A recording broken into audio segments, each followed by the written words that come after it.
Each and every month, we celebrate Memphis, and all August long, we've been honoring our educators and the great work they do.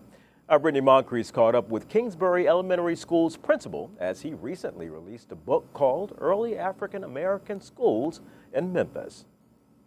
I'm just a guy who loves to read about Memphis history. Oh, Wynn Earle Junior is just being modest. He's principal at Kingsbury Elementary. We're the Falcons, and the L stands for being a lifelong learner, which Earle demonstrates every day. When I was named principal here in 2015, I always wanted to know about the history of the school, so I've started to compile that data. Tracing back to the late 1800s. You can't have a conversation about a city without talking about its schools. So Earle wrote the book Early African American Schools in Memphis. The school district, as you see it now, has well over 100 schools. And when you think about it, those early schools, up until about 1926, there were only 2 schools that African Americans could have an opportunity to graduate from.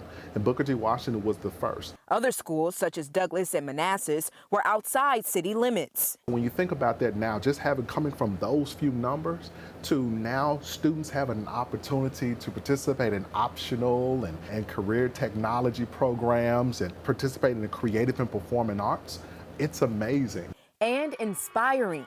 It provides a nice comparison of what the school looked like then, versus what it looks like now. Finding the history, mentioning those names of those teachers and those administrators that in some instances, they passed away over 100 years ago, and bringing those names back to life. They made it possible for us to do what we're doing right now. Even down to community involvement in beautifying neighborhoods or taking part in local parades. Yes, they happen now, but those things started so early on. Schools have always been at the heart of communities. And I think that's one thing that transcends time. Time, so precious and worth every minute exploring. At some point in time, we're just not going to be here, right? What is that legacy that we're leaving? And so for me, I want to be that guy that tells stories of our schools.